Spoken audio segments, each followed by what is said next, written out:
let's paint a portrait. Hi everyone, if you're new here, my name is Sally and I'm a mixed media artist in Australia, and if you're not new here, welcome back.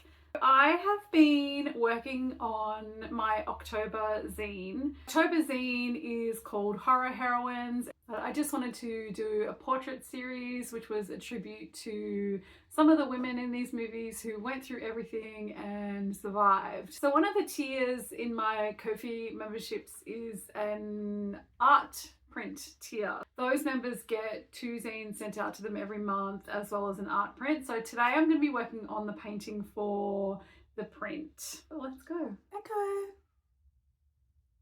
Echo. Hi.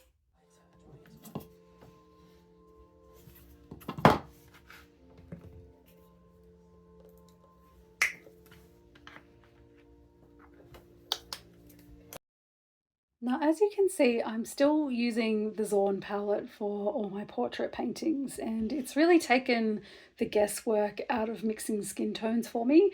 And other than adding a Payne's grey and a Pyrrole red right at the end, I've done all the 14 paintings using just this limited colour palette.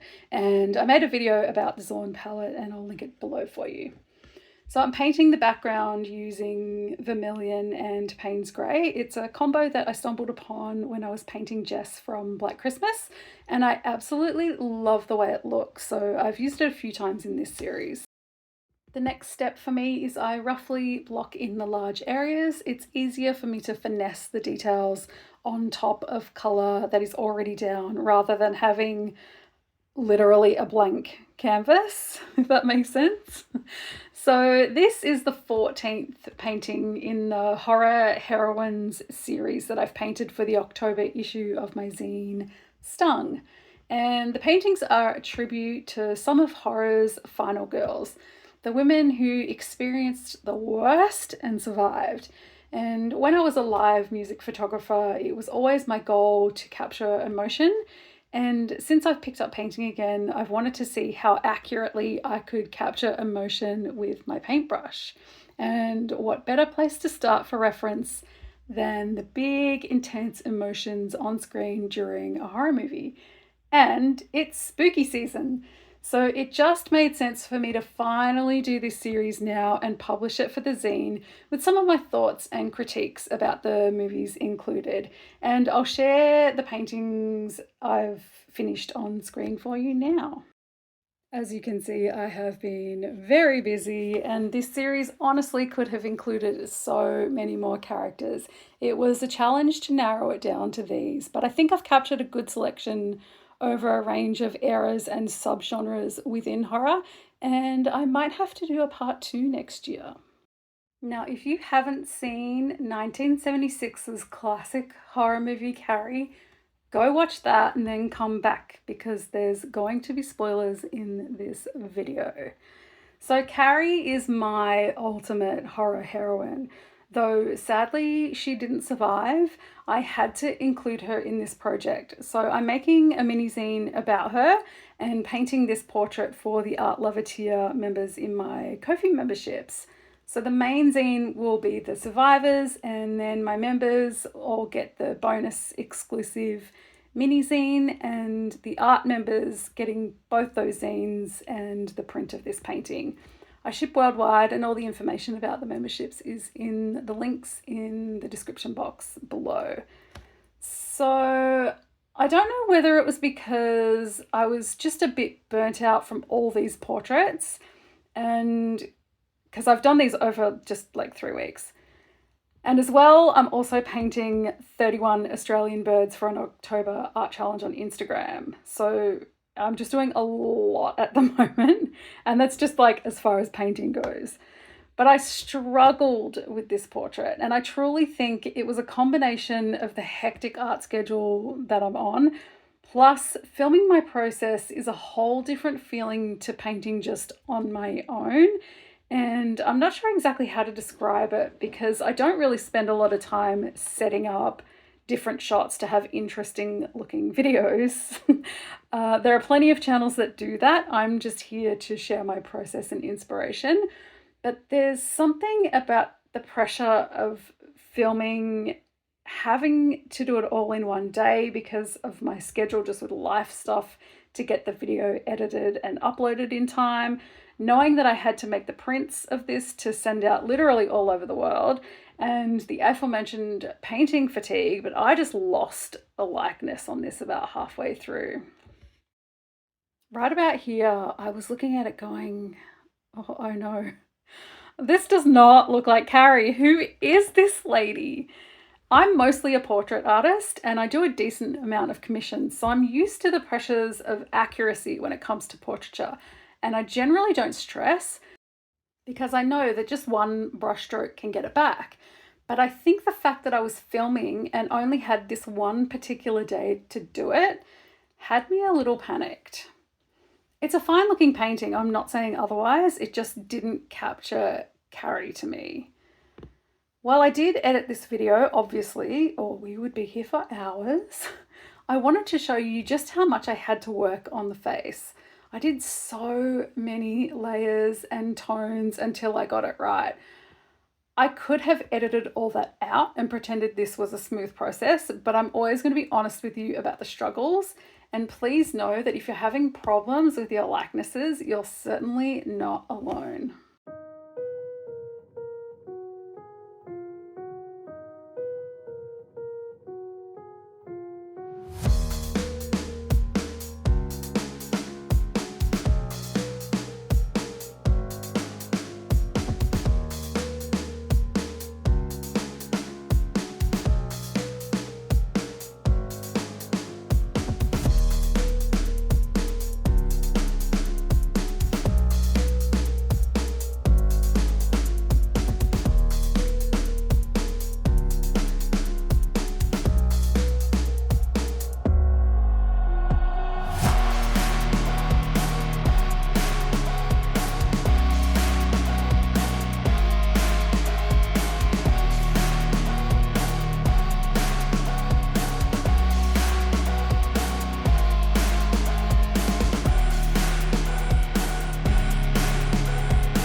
And it was right about here with this upper lash line, I knew this wasn't right. And that made me feel worse. But I had to get this painting correct and I had to do it on this day. So I'd have this video finished in time and also all the prints ready to post out with the zines.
So I took a break. I switched the camera off for a short while, then started again. Working a bit more on the eyes off camera made a world of difference. There's just something about being a moment between just me and the painting that makes me relax. I cannot overstate the importance of stepping away from the canvas, even just for a short 10 or 20-minute break. You need those fresh eyes to come back with perspective. My mum comes over for coffee every couple of weeks and we'll watch an episode of Portrait Artist of the Year. Such an amazing show. And there's always so much discussion around likeness, both in the show and on my couch. And it's just so important to keep pushing through. Even if you've lost it, you can get it back. Just give yourself some time. And another tip is like flipping the canvas is a good tip to retrain your eye as well. And don't give up. And like I mentioned before, I didn't want to edit out all the work that I did on this with the different layers and the different tones, trying to figure it out. So I'm just going to put some music on for now, for a little bit, while I continue this painting, the struggle. And then I'll come in a bit later on and talk to you a bit more about the movie Carrie, which was the inspiration for this.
So let's talk about the movie Carrie.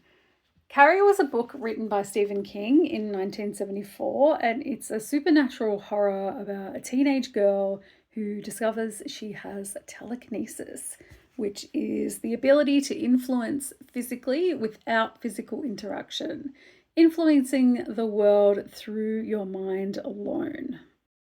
Carrie lives with her abusive and religiously fanatical mother, who keeps Carrie shamed and in the dark about her body. Carrie is at school one day when she gets her first period and she doesn't know what it is. She's in the gym shower and starts screaming for help when she notices herself bleeding. This is the opening of the movie. She's a loner and not popular, and all the other girls start laughing at her and throwing tampons. It's truly heartbreaking. The gym teacher, Miss Collins, comes in and makes the bullies stop and helps Carrie get cleaned up and get home. And when Carrie tells her mother that she got her period, her mother starts talking about how sinful she is and shuts her in this prayer closet to pray for forgiveness.